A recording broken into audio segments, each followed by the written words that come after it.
Selamat berjumpa kembali para penonton channel Pitutur Mbah Kakung. Kali ini lama banget ya kita nggak membuat cerita yang berkaitan dengan nama channel kita, yaitu Pitutur Mbah Kakung. Channel Pitutur Mbah Kakung dulu memang awalnya digagas untuk menyampaikan pitutur-pitutur dari leluhur kita, Mbah Kakung, yang simbolnya adalah Mbah Kakung. Jadi filosofi Jawa yang memang layak untuk dijadikan pedoman hidup. Nah, ya karena memang tidak mudah untuk membuat sebuah kinerja bersama yang non profit, akhirnya teman-teman mundur satu persatu hingga akhirnya saya sebagai pengelola channel harus merubah beberapa kali format konten kita, dari podcast, kunjungan candi, ulasan UMKM yang mungkin tetap akan kita kerjakan, tapi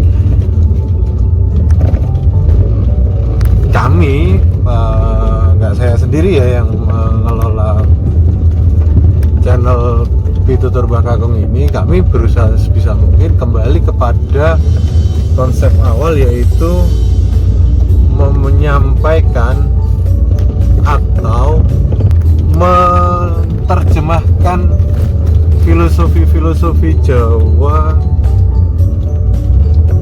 yang kita kemas dalam pitutur dengan bahasa sederhana yang dapat mudah dimengerti oleh anak zaman now, zaman milenial, Gen Z, atau apapun nanti. Seperti yang pernah ada di podcast saya berusaha untuk berkontribusi mempertahankan filosofi atau pitutur-pitutur ini. Kenapa Mbah Kakung? Karena Mbah Kakung ini sebagai simbol apa ya, bahasa Inggris ini ancient gitu loh, orang kuno Jawa. Mbah Kakung itu identik dengan orang Simbah kan, orang Simbah itu orang zaman dahulu dan wise gitu, bijaksana. Jadi kenapa channelnya bernama Pitutur Mbah Kakung? Karena ingin ikut menjadi penyambung lidah kepada generasi-generasi berikutnya dengan membuat channel YouTube sehingga dapat ditonton nanti pada entah nanti generasi setelah Z itu apa, generasi X, Y, atau generasi apapun. Semoga bisa berkontribusi terus. Nah, kali ini saya belum memperkenalkan diri karena sudah lama menghilang. Kembali lagi bersama saya, Agus Yong. Sebenarnya nama saya Agus Hari Yadi, tapi ada teman saya, kakak saya yang memberi tambahan nama Yong. Saya suka sekali dengan tambahan nama Yong ini, maka saya saat ini menggunakan nama Agus Yong. Jadi kembali lagi bersama saya, Agus Yong. Saya ulangi, Agus Yong, saya suka. Kembali lagi bersama Agus Yong. Kita akan membahas sebuah pitutur dari Mbah Kakung yang akan selalu relevan dengan zaman, yang akan selalu patut kita telaah, untuk kita pelajari, untuk dipergunakan dalam menjalani kehidupan ini. Kenapa menjalani kehidupan? Karena filosofi orang Jawa itu memang diambil dari saripati kehidupannya atau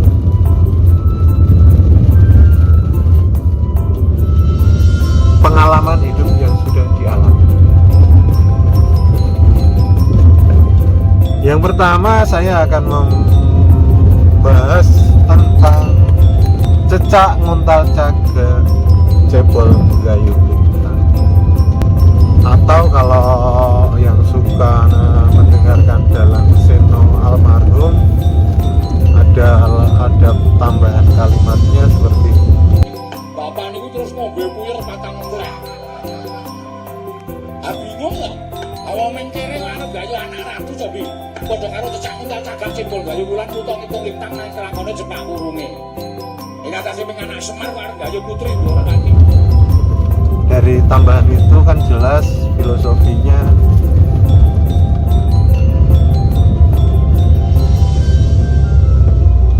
tapi saya akan membahas pelan-pelan, jadi dari kata per kata dulu, nanti baru kita jelaskan secara keseluruhan.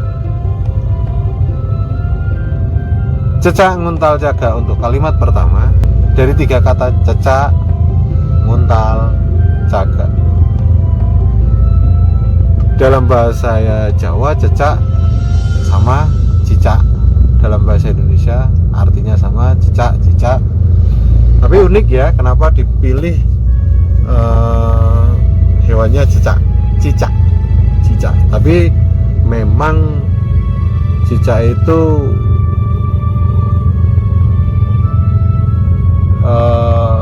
binatang yang mau tidak mau paling sering kita lihat saat malam hari.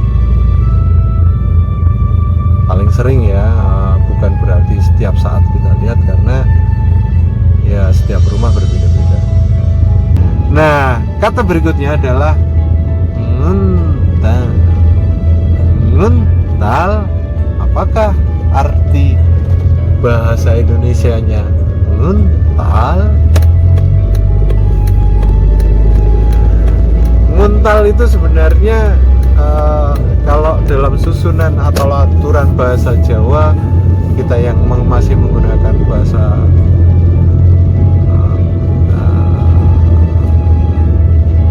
tataran bahasa Kromo, Inggil, Ngoko dan sebagainya yang saya sendiri juga tidak hafal. Nguntal itu sudah yang paling kasar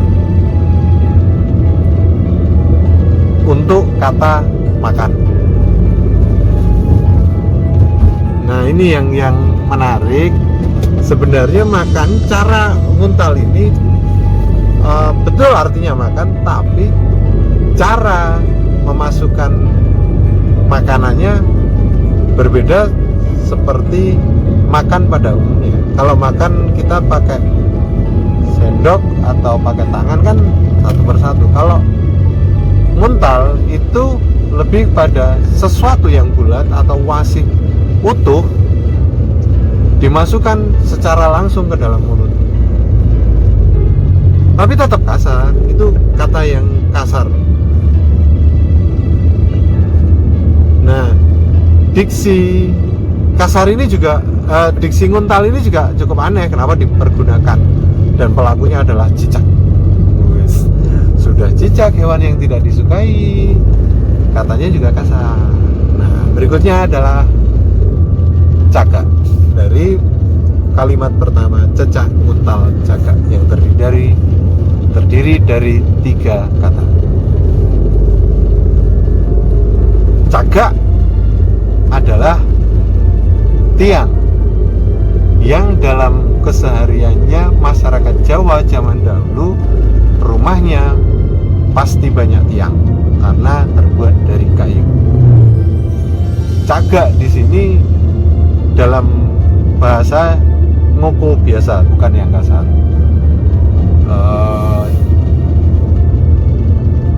Bahasa halusnya atau bahasa sastra untuk caga atau tiang ini banyak sebenarnya.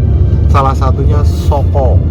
Unik kan, kenapa cecak bisa makan tiang?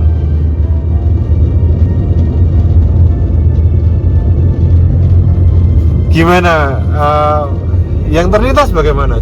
Cicak makan mental cagak, cicak makan tiang penyangga rumah. Oh, tiang penyangga rumah. Kalau joglo kan ada soko guru, itu tiang 4 yang ada di tengah. Nah, pengibaratannya itu kan untuk Simbah dahulu pengen menyampaikan bahwa itu tidak mungkin. Cicak tidak bakalan bisa langsung makan tiang penyangga rumah secara langsung. Itu untuk kalimat pertama. Kalimat kedua, cebol gayu lintang. Nah ini lumayan sih, nggak terlalu ekstrim kayak tadi diksinya. Yang kalimat pertama tadi kan ngun, itu sangat kasar.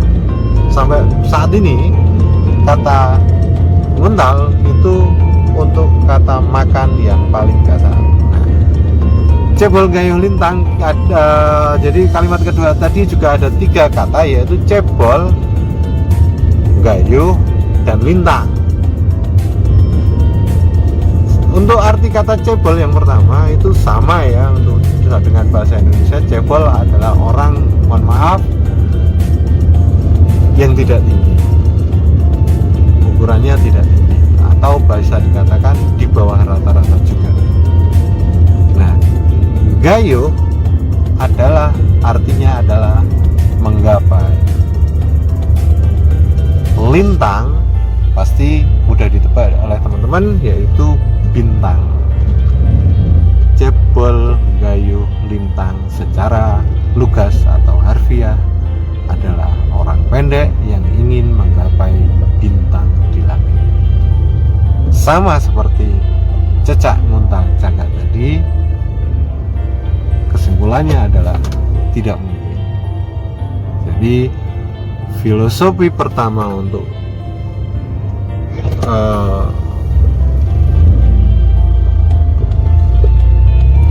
kali ini yang saya bahas adalah cecak nguntal cagak cebol gayuh lintang cepak wurunge tangeh kelakone, itu berarti memang tidak mungkin. Pitutur Mbah Kakung yang